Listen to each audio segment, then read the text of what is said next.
বাংলার ভোটার তালিকা থেকে বাদ পড়া নামের সংখ্যাটা আরও বাড়ল। যতদিন যাচ্ছে ভোটার তালিকা থেকে নাম বাদ পড়ার সংখ্যাটা ততই বাড়ছে। এসআইআর চলছে এখনো পর্যন্ত।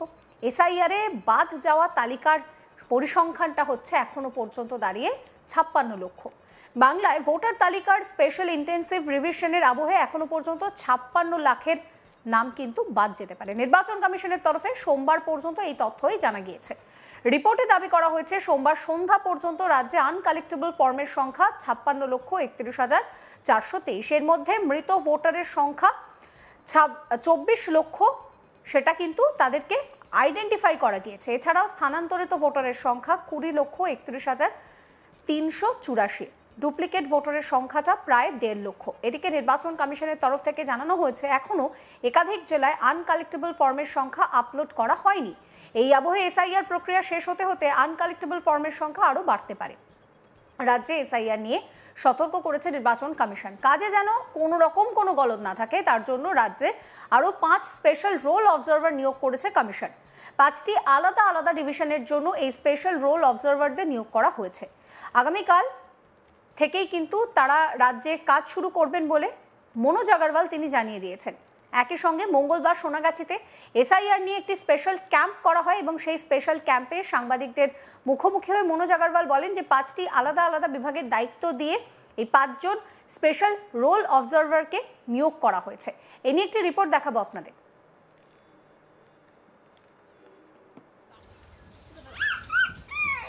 এসআইআর যে লিস্ট, সেই লিস্টে কত এন্ট্রি ইতিমধ্যেই করা হয়েছে। আসল ইলেকশন কমিশনের তথ্য কি বলছে একটু নজর রাখি সেদিকে, যে রাজ্য ধরে ধরে ইলেকশন কমিশনের যে তালিকা এখনো পর্যন্ত, তাতে আপনারা নিশ্চয়ই দেখতে পাচ্ছেন যে ওয়েস্ট বেঙ্গল, এবং এই ওয়েস্ট বেঙ্গলে এখনো পর্যন্ত একটু যদি ওয়েস্ট বেঙ্গলটাকে হাইলাইট করা সম্ভব হয়, আমি একটু বলার চেষ্টা করছি যে ওয়েস্ট বেঙ্গলে এখনো পর্যন্ত যে কত এন্ট্রি এখনো পর্যন্ত হয়েছে এবং কত নাম বাদ গেছে, বিএলও বিএলএ নাম্বার, পার্সেন্টেজ, এবং এখনো পর্যন্ত যেটা দেখা যাচ্ছে 99.95% এখনো পর্যন্ত ডিস্ট্রিবিউট করা হয়েছে, এবং একই সঙ্গে ডিজিটাইজেশনের কাজও হয়েছে কিন্তু বেশ অনেকটা। ওয়েস্ট বেঙ্গলের ক্ষেত্রে ডিজিটাইজেশনও কিন্তু 99% হয়ে গেছে। আমি সুজয়ের কাছে যাব। সুজয়, এই যে এখনো পর্যন্ত আমি একটু দেখাতে বলবো এই ডেটাটা, এবং এই ডেটাটা দেখতে দেখতে আমি সুজয়কে জিজ্ঞেস করবো যে সুজয়, কি বলছে নির্বাচন কমিশনের ডেটায় যে ডিজিটাইজেশন হলো, কত নাম বাদ গেল, এই 56 লাখ সংখ্যাটাই বা কিভাবে এলো? একেবারেই এখনো পর্যন্ত কমিশন যে লেটেস্ট ডেটা বা আপডেট দিয়েছে সেখানে দেখা যাচ্ছে প্রায় আনকালেক্টেবল ফর্ম 56,31,423 এই ডেটা তারা সামনে নিয়ে এসছে। এবং এই আনকালেক্টেবল ফর্মের মধ্যে খুব উল্লেখযোগ্য মৃত ভোটার প্রায় 24,08,000 মতো আইডেন্টিফাই করা গেছে। স্থানান্তরিত ভোটারের সংখ্যা 20,31,384 এবং ডুপ্লিকেট ভোটার 1,50,000। আমি এই ডুপ্লিকেট ভোটার যখন এই 1,50,000 আমরা বলছি, একটা গত মানে দু তিন দিন ধরে যে বুথ লেভেল আধিকারিকদের তাদের যে অ্যাপ, সেখানে হঠাৎ করে কমিশন একটা এডিট অপশন তারা নিয়ে এসছে। সেখানে তারা বারবার বলেছে যে অবশ্যই এই ভুতুড়ে ভোটার বা ভুয়ো ভোটার বা ডুপ্লিকেট ভোটার, মানে দেখা যাচ্ছে এপিক নাম্বার দেখা যাচ্ছে পুরো সম্পূর্ণ এক, অনেক জায়গায় দেখা যাচ্ছে তার নাম বাবার নাম এক, তার হয়তো বাড়ির ঠিকানাটা আলাদা, এই রকম প্রচুর ভোটারকে আইডেন্টিফাই করা গেছে। সেই সংখ্যাটা প্রায় 1.5 লক্ষ। এটা কমিশন বলেছে এটা অত্যন্ত চিন্তার বিষয়, এবং ইয়ারোদের একেবারে সিও অফিস থেকে একেবারে কড়া বার্তা দেওয়া হয়েছে।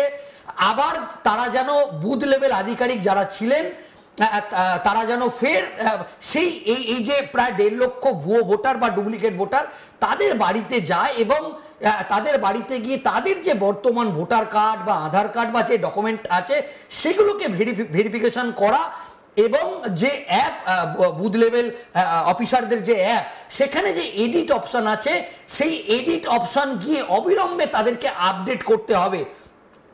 এবং কমিশনের তরফ থেকে যেটা বলা হচ্ছে, তারা সমস্ত বিষয় অত্যন্ত খুঁটিয়ে করছে, এবং এখন গোটা রাজ্যের মানুষ আমরা জানি যে তাকিয়ে আছে, কোন দিকে তাকিয়ে আছে, যে শেষ পর্যন্ত এ রাজ্যের যে এসআইআর এর কাজ বিহারের পর পশ্চিমবঙ্গ, সেখানে কত লক্ষ নাম বাদ যায়। একদম একদম সুজয়, এখানে যে শুভেন্দু অধিকারীরা বলছিলেন যে 1 কোটি নাম বাদ যেতে পারে, তাহলে এখনো পর্যন্ত ফর্ম জমা পড়েনি, এরকম হচ্ছে 56 লাখ, তাহলে কি আরো নাম বাদ যেতে পারে? হ্যাঁ দেখো, কমিশন এরকম এখনো পর্যন্ত যেটা আশঙ্কা করছে যে এখনো পর্যন্ত 100% যেহেতু ডিজিটালাইজেশন হয়নি, হয়তো আর 1-2% মতো 1% মতো বাকি আছে বা 0.5% মতো বাকি আছে। তো সেক্ষেত্রে কমিশন মনে করছে এই সংখ্যাটা আর বেশ কিছুটা বাড়তে পারে। এবং আমরা দেখেছি যে একেবারে শেষ মুহূর্তে এসে বিগত যদি আমরা 10 দিন বা 15 দিন যদি কমিশনের দিকে যদি নজর রাখি, সেখানে এই যে শুভেন্দু অধিকারী বলেছিলেন মাত্র 4 দিন 5 দিনে একটা বড় অঙ্কে অন্তত 1.5 কোটি 2 কোটি নাম মানে আপলোড করা হয়েছে বা ভুয়ো নাম ঢুকিয়ে দেওয়া হয়েছে বা আপডেট করা হয়েছে।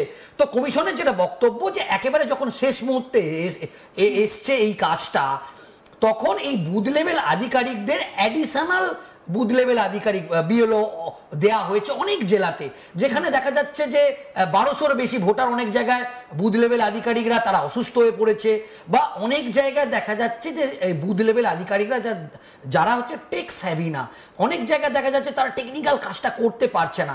তখন ডিএমকে স্পেশাল অর্ডার দিতে বলা হয়েছিল যে সেই বুথ লেভেল যে আধিকারিক বিএলও আছে তাকে একটা অ্যাডিশনাল বিএলও আর একটা করে দেয়া হোক, এবং সেটা কমিশনের নির্দেশের পর অনেক জেলাতেই দিতে একেবারে শেষ মুহূর্তে এই কাজের গতি এসেছে। এবং কমিশনের তরফ থেকে একেবারে স্পষ্ট বলা হয়েছে যে তারা যে কাজ করছে, এই যে এখনো সংখ্যাটা যে 56 লাখ, সেটা দেখা যাচ্ছে যে সেটা অন্তত 60 লাখ বা 65 লাখ বা 70 লাখ এটা হতে পারে বলে কমিশনের একটা সূত্র থেকে জানা যাচ্ছে। এবং আমরা এখনো পর্যন্ত কমিশনের তরফ থেকে যেটা জানা যাচ্ছে যে 4 নভেম্বর থেকে শুরু হয়েছিল ফর্ম নেওয়া, ফর্ম জমা দেওয়ার শেষ তারিখ ছিল 4 ডিসেম্বর, সেটা থেকে কমিশন বাড়িয়ে আরও 7 দিন বাড়িয়ে করেছে 11 ডিসেম্বর, এই বৃহস্পতিবার ফর্ম জমা নেওয়ার শেষ দিন। এবং খসড়া তালিকা 16 ডিসেম্বর সেটা প্রকাশিত হবে, এবং 16 ডিসেম্বরের পর থেকেই 16 ডিসেম্বর থেকে 7 ফেব্রুয়ারি পর্যন্ত এর পরবর্তী কাজ বিএলওদের আর কোনো কাজ থাকবে না।